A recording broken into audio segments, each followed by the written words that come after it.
नमस्कार. VAJ academy या YouTube चॅनलवर आपलं सहर्ष स्वागत आहे. या व्हिडिओमध्ये आपण मुंबई उच्च न्यायालयामार्फत शिपाई या पदासाठी जो पेपर घेण्यात आलेला होता, त्या पेपरमधील आलेले 30 प्रश्न पाहणार आहोत आणि 30च्या 30 प्रश्नांची उत्तरं स्पष्टीकरणासह पाहणार आहोत. आणि बॉम्बे हायकोर्टमध्ये लिपिक व शिपाई पदाची जी भरती निघालेली आहे, त्याचे फॉर्म भरायला सुद्धा सुरुवात झालेली आहे. 15 डिसेंबरपासून लवकर फॉर्म भरून घ्या. जेवढे विद्यार्थी फॉर्म भरतील त्या सर्वांना परीक्षा देता येणार आहे. तर मुंबई उच्च न्यायालयातील किंवा बॉम्बे हायकोर्ट पिऊन पेपर, बॉम्बे हायकोर्ट पिऊन प्रिव्हियस इयर क्वेश्चन पेपर आपण या व्हिडिओमध्ये पाहणार आहोत. व्हिडिओ शेवटपर्यंत पहा. या व्हिडिओला सर्वांनी लाईक करा, शेअर करा आणि VAJ अकॅडमी हे जे आपलं यूट्यूब चॅनल आहे ते सबस्क्राईब करा. आणि जर तुम्हाला शिपाई पदासाठी न्यायालय भरती ई बुक घ्यायचा असेल तर प्ले स्टोअरवरून विठ्ठल जोशी ॲप डाउनलोड करा आणि न्यायालय भरती ई बुक विकत घ्या. याच्यामध्ये शिपाई पदासाठी प्रॅक्टिसचे पेपर टॉपिक वाईज दिलेले आहेत. प्लस याच्यातलं फक्त जीकेचा जो भाग आहे, इतिहास, भूगोल, राज्यघटना, विज्ञान, तोच तुम्ही पिऊनसाठी करा. त्यावरच तुम्हाला पिऊनमध्ये प्रश्न विचारले जाणार आहेत. चला तर मग आता आपण पहिला प्रश्न पाहूयात. तर पहिला प्रश्न आता तुम्हाला स्क्रीनवर दिसत आहे, पहा. आणि प्रश्न असा आहे, अंत या शब्दाचा विरुद्धार्थी शब्द कोणता आहे? काय दिलेले आहे आपल्याला? अंत या शब्दाचा विरुद्धार्थी शब्द कोणता आहे? तर सर्वांना माहिती आहे अंत म्हणजे काय? शेवट. मग अंत या शब्दाचे विरुद्धार्थी शब्द काय असणार आहे? सुरुवात असणार आहे. सी हे त्याचं उत्तर आहे. आणि शेवट, समाप्ती, पूर्णविराम हे अंत या शब्दाचे समानार्थी शब्द आहेत. तर अंताचा विरुद्धार्थी शब्द कोणता आहे? सुरुवात हा शब्द आहे. महाराष्ट्राचे पहिले मुख्यमंत्री कोण होते? आता महाराष्ट्राचे जे पहिले मुख्यमंत्री होते ना, तर ते होते यशवंतराव चव्हाण. सी हे त्याचं उत्तर आहे. महाराष्ट्राची निर्मिती झाली 1 मे 1960 या तारखेला. आणि निर्मिती झाल्यानंतर महाराष्ट्राचे पहिले मुख्यमंत्री कोण झाले? तर यशवंतराव चव्हाण हे झालेले आहेत.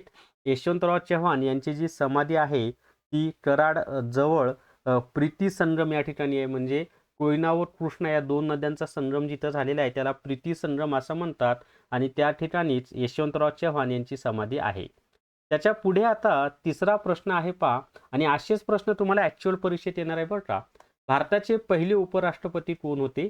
तर भारताचे पहिले उपराष्ट्रपती डॉक्टर सर्वपल्ली राधाकृष्णन हे होते. आणि हे जे डॉक्टर सर्वपल्ली राधाकृष्णन आहे यांचा जन्मदिवस जो आहे 5 सप्टेंबर, हा जन्मदिवस दरवर्षी शिक्षक दिन म्हणून साजरा केला जातो. कोणता दिवस साजरा केला जातो? शिक्षक दिन म्हणून साजरा केला जातो. तर हे सुद्धा माहिती असू द्या. डॉक्टर राजेंद्र प्रसाद हे भारताचे पहिले राष्ट्रपती आणि आत्तापर्यंत सर्वात जास्त काळ राष्ट्रपती पदावर राहिलेली व्यक्ती म्हणजे डॉक्टर राजेंद्र प्रसाद आहेत. ते सलग 10 वर्षे होते, 1952 ते 1962. आणि 2 वेळा राष्ट्रपती झालेली एकमेव व्यक्ती कोण असेल तर डॉक्टर राजेंद्र प्रसाद हेच आहेत.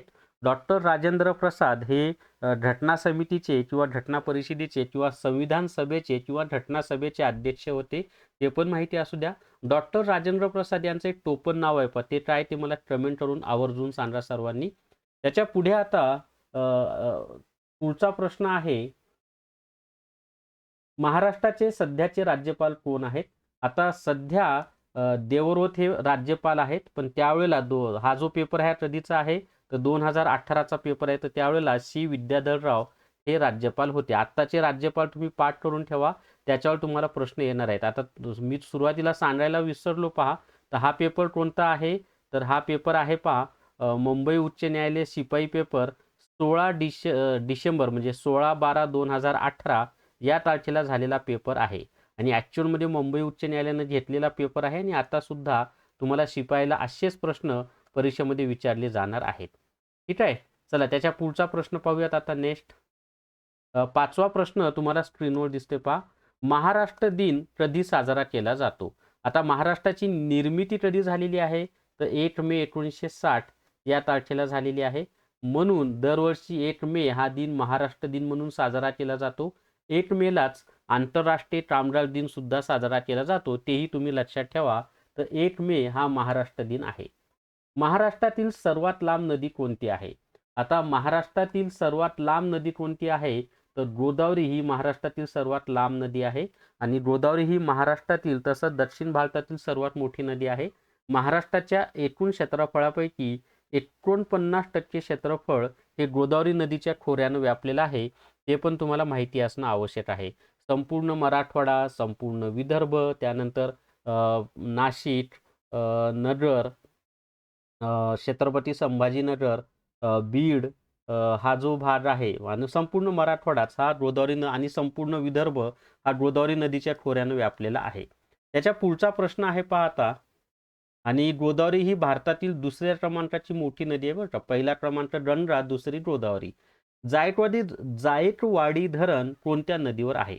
तर हे जे जायकवाडी धरण आहे ना, ते गोदावरी नदीवर आहे आणि छत्रपती संभाजी महाराज नगर जिल्ह्यातील पैठण या ठिकाणी जायकवाडी धरण आहे.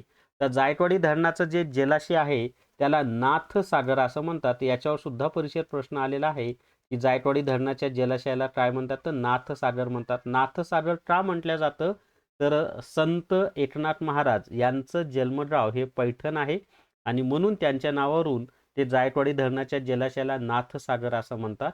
जायकवाडी धरणाला लागूनच संत ज्ञानेश्वर उद्यान सुद्धा आहे आणि जायकवाडीमध्ये फ्लोटिंग सौर ऊर्जा प्रकल्प सुरू होणार आहे. त्याचं मंजुरी सुद्धा शासनाने दिलेली आहे आणि जायकवाडी एक पक्षी अभयारण्य सुद्धा आहे. जायकवाडीचं जे बॅक वॉटर आहे त्या ठिकाणी बरेचसे पक्षी येतात. त्याच्या पुढचा प्रश्न आहे पहा. आर्य महिला समाजाची स्थापना कोणी केली? तर आर्य महिला समाजाची स्थापना ही पंडिता रमाबाई यांनी केलेली आहे. तर पंडिता रमाबाई यांनी आर्य महिला समाजाची स्थापना केली. त्याच्या पुढे आता 9वा प्रश्न तुम्हाला स्क्रीनवर दिसतोय. महाराष्ट्राची सांस्कृतिक राजधानी कोणती आहे? तर महाराष्ट्राची सांस्कृतिक राजधानी ही पुणे आहे. महाराष्ट्राची सांस्कृतिक राजधानी कोणती आहे? तर महाराष्ट्राची सांस्कृतिक राजधानी ही पुणे आहे. आणि महाराष्ट्राची पर्यटनाची राजधानी कोणती आहे? तर छत्रपती संभाजी महाराज नगर. महाराष्ट्राची राजधानी मुंबई. महाराष्ट्राची उपराजधानी नागपूर. मराठी भाषा गौरव दिन कोणाच्या जन्मदिवशी साजरा केला जातो? तर मराठी भाषा गौरव दिन जो आहे ना, तो कुसुमाग्रज यांच्या जन्मदिवशी साजरा केला जातो. आता कुसुमाग्रज हे कोणाचं टोपण नाव आहे? तर वि. शिरवाडकर. हे सगळे प्रश्न आपल्याला परीक्षेत विचारले जातात बरं का. बऱ्याच वेळेला वि. शिरवाडकर यांचं संपूर्ण नाव काय असाही प्रश्न विचारला जातो. तर विष्णू वामन शिरवाडकर असं त्यांचं संपूर्ण नाव आहे आणि त्यांचंच टोपण नाव काय आहे? तर कुसुमाग्रज. आणि वि. शिरवाडकर किंवा कुसुमाग्रज यांचा जन्मदिवस हा मराठी भाषा गौरव दिन म्हणून दरवर्षी साजरा केला जातो. मराठी भाषा गौरव दिन कोणत्या तारखेला असतो ते मला आवर्जून सांगा कमेंटमध्ये सर्वांनी. महाराष्ट्राचा राज्यप्राणी कोणता आहे? तर महाराष्ट्राचा राज्यप्राणी जो आहे ना, तो शेकरू आहे. महाराष्ट्राचा राज्यप्राणी कोणता आहे? शेकरू आहे. त्याच्यानंतर महाराष्ट्राचे राज्यफूल कोणतं आहे? तर मोठा बोंडारा आहे. महाराष्ट्राचा राज्य मासा कोणता आहे? तर सिल्वर पापलेट आहे. महाराष्ट्राचं राज्य फुलपाखरू कोणतं आहे? तर काय ब्ल्यू, काय नाव आहे त्याचं? तोंडात नाव आहे पण मला आठवत नाही. कमेंट करून सांगा बरं. ब्ल्यू कोण? ठीक आहे, पाहू आपण. मला आठवलं तर पुढे सांगतो मी तुम्हाला. पण हे लक्षात ठेवा, महाराष्ट्राचा राज्यवृक्ष हा कोणता आहे? तर आंबा आहे. हे पण माहिती असू द्या. महाराष्ट्राचा राज्यवृक्ष कोणता आहे? आंबा आहे. चला, आणि शेकरू ही काय असते माहिती आहे का? मोठी खारच आहे. ती भीमाशंकरच्या अभयारण्यामध्ये आपल्याला आढळते. कोणती? शेकरू ही खार. त्याच्या पुढे आता 12 नंबरचा प्रश्न तुम्हाला स्क्रीनवर दिसत आहे पहा. प्रश्न आहे, भूदान चळवळ कोणी सुरू केली?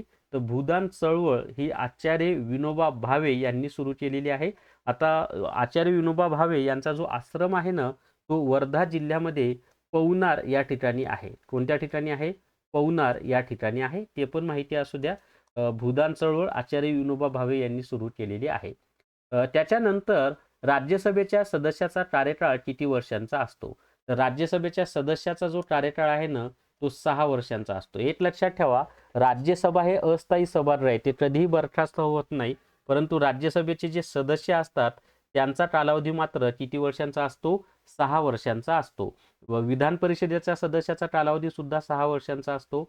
लोकसभेच्या सदस्याचा कालावधी 5 वर्षाचा असतो. विधानसभेच्या सदस्याचा कालावधी 5 वर्षे असतो. हे बाकीचे कालावधी सुद्धा लक्षात असू द्या. चवदार तळे सत्याग्रह कोणत्या जिल्ह्यात आहे? तर चवदार तळे सत्याग्रह जो आहे ना, तो रायगड या जिल्ह्यामध्ये आहे. आणि एक्झॅक्ट ठिकाण सांगायचं झालं तर महाड या ठिकाणी आहे. रायगड जिल्ह्यामध्ये आहे महाड. डॉक्टर बाबासाहेब आंबेडकर यांनी चवदार तळे सत्याग्रह केलेला आहे. त्याच्या पुढे 15वा प्रश्न आता स्क्रीनवर तुम्हाला दिसते पहा. आणि प्रश्न आहे, मेळघाट अभयारण्य कोणत्या जिल्ह्यात आहे? काय प्रश्न आहे आपला?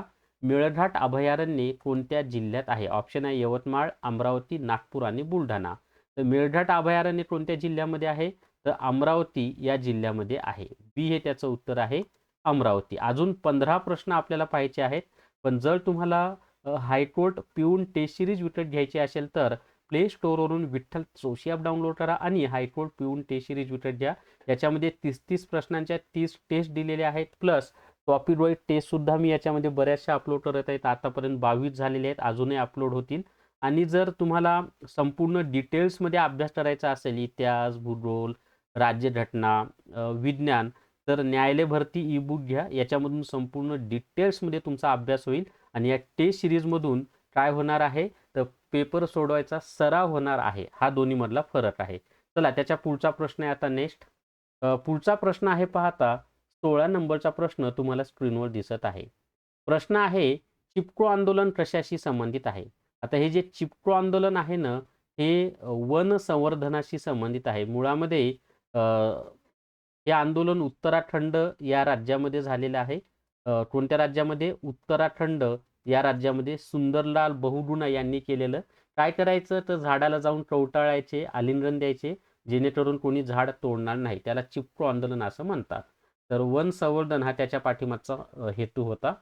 त्याच्या वन संवर्धन किंवा वृक्ष संवर्धन. सर्वात हलका वायू कोणता आहे? आता दिलेल्या पर्यायामध्ये ना सर्वात हलका वायू जर आपण विचार केला तर हेलियम हा सर्वात हलका वायू आहे. डी हे त्याचं उत्तर आहे, हेलियम. सर्वात हलका वायू कोणता आहे? तर हेलियम आहे. आता 18 नंबरचा प्रश्न आहे पहा.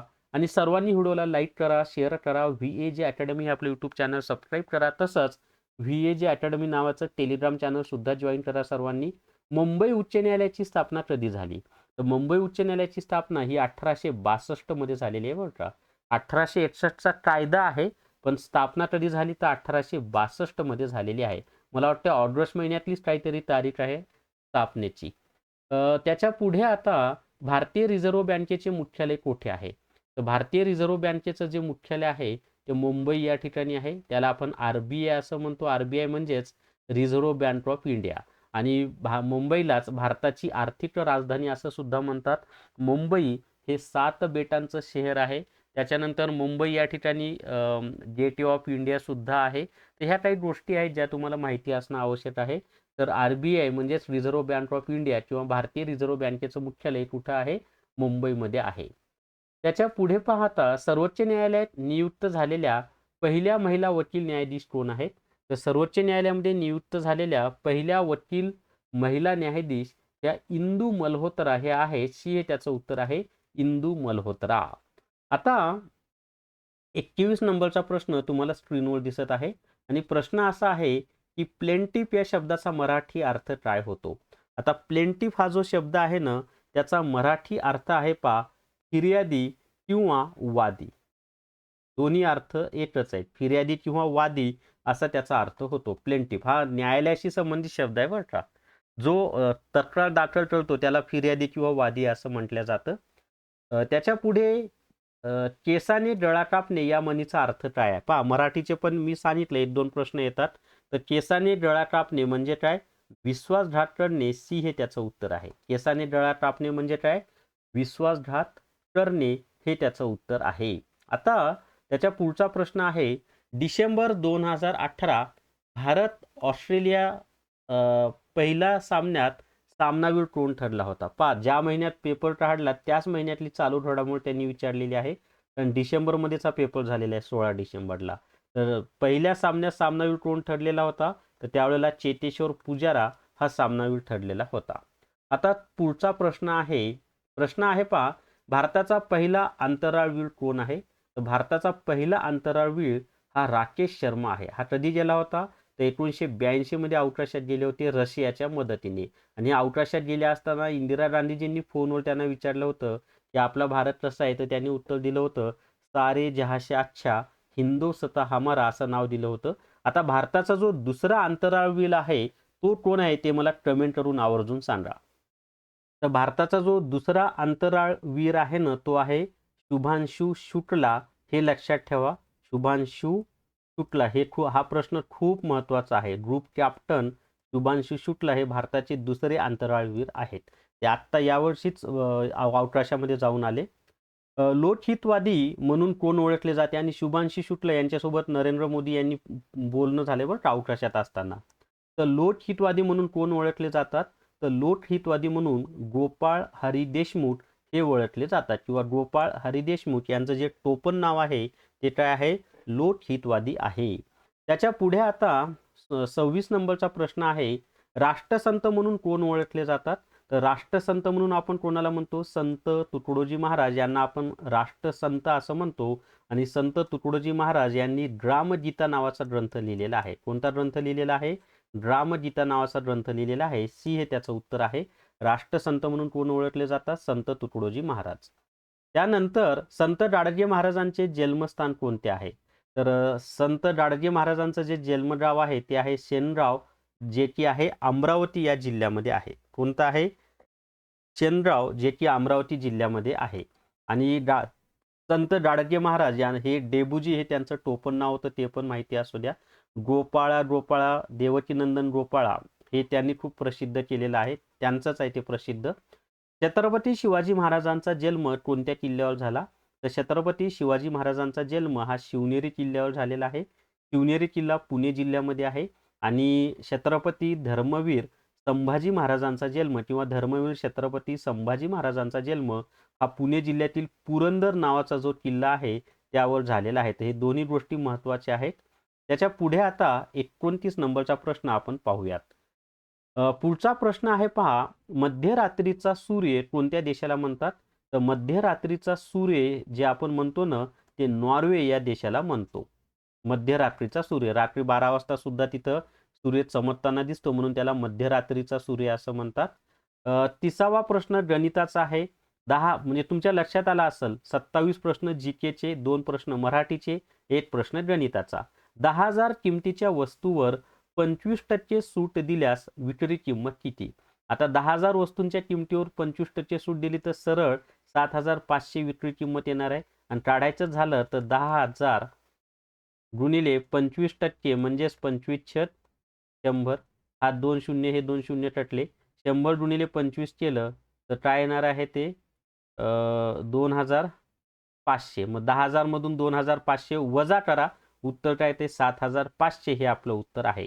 आणि जर तुम्हाला शिपाई पदासाठी न्यायालय भरती ई बुक घ्यायचा असेल तर प्ले स्टोअरवरून विठ्ठल जोशी ॲप डाउनलोड करा आणि न्यायालय भरती ई बुक विकत घ्या. आणि शिपाई पदाची टेस्ट सिरीज सुद्धा आहे, हायकोर्ट टेस्ट सिरीज, ही सुद्धा आपल्या विठ्ठल जोशी ॲपमध्ये उपलब्ध आहे. दोन्ही कोर्स घ्या, तुम्हाला निश्चितच फायदा होईल. तर या व्हिडिओमध्ये एवढीच माहिती. या व्हिडिओला सर्वांनी लाईक करा, शेअर करा आणि विठ्ठल VAJ अकॅडमी हे जे आपलं यूट्यूब चॅनल आहे ते सबस्क्राईब करा. धन्यवाद.